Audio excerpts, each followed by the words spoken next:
Hey everybody, and welcome to another quick little vlog game review. These are my thoughts on the game Code of Princess on the Switch.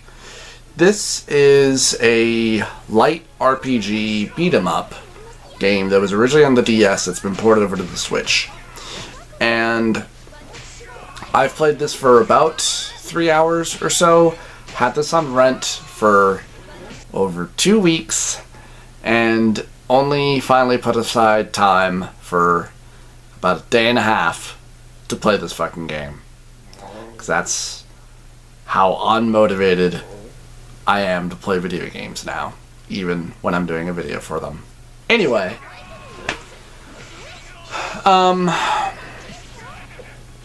like the idea and the concept of it. A light RPG beat 'em up game, but because it's a beat 'em up, the gameplay gets very repetitive and very tedious after a while because it just turns into a button masher at certain points.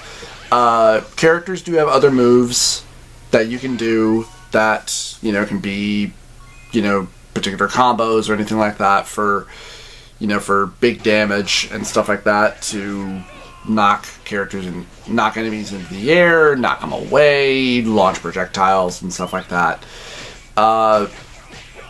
What doesn't work in some aspects for me is I don't like how when you're on the battlefield you have to hold down one of the bumpers to be able to move from one part of the plane to the other. I don't like how in some cases characters are sprites and then others look like semi-3D pixels. Like, they just stand out, a bit too much. I don't like how you can only play as one character, especially when you get a fairly large party about an hour or two into the game.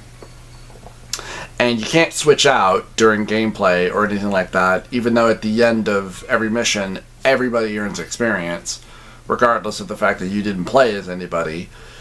I don't like how characters don't also seem to have set equipment or anything like that, because you switch out before every mission, and every time you earn or even buy a new item, because at one point you meet a merchant or he even joins in on your party.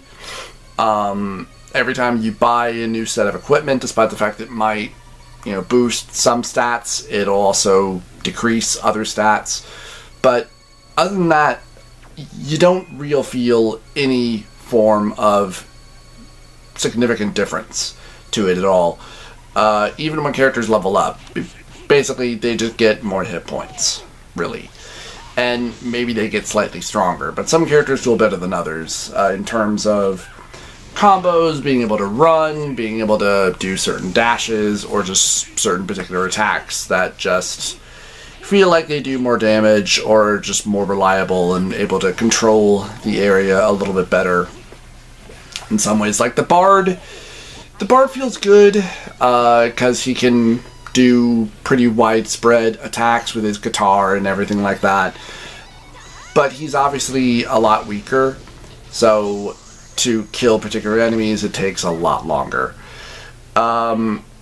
Elements of the game I like I did find the characters engaging and cute and funny.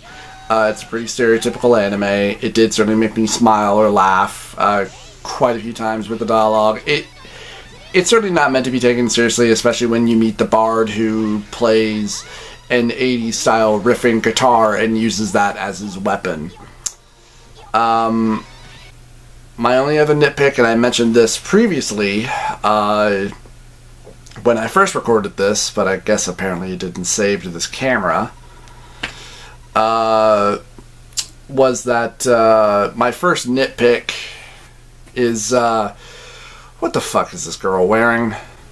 How is that armor? How is that even clothing? But then again, like, anime.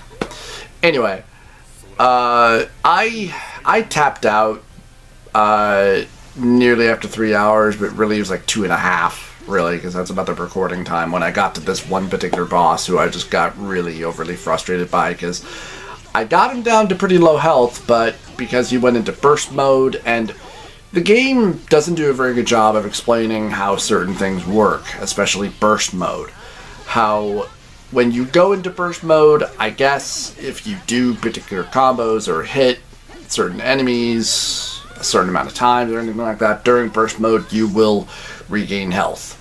And I guess same thing for enemies or bosses. But it doesn't explain that in the game or even in the booklet, and I was actually pretty surprised to see that this game came with a booklet. There are no health potions, healing items, or anything like that. No real spellcasters or really particular class system or anything like that, though characters are obviously like, oh, like, she's a knight, she's a thief, he's a bard, she's a mage, cleric, samurai, monk, or whatever. You know, though they just kind of fight differently, or they have different sort of combo sets, but it's all the same manner of controls in order to perform them. And no real magical attacks, except for some projectiles that some characters have. Maybe it changes up as the game goes on, I don't know. I could give this a light recommendation. It was only $33, but I was renting it when it was on the Switch. If you'd like to check it out for yourself, go for it. I don't know, the gameplay just got really tedious and boring to me after a while. But let me know what you guys think, and I'll see you next time.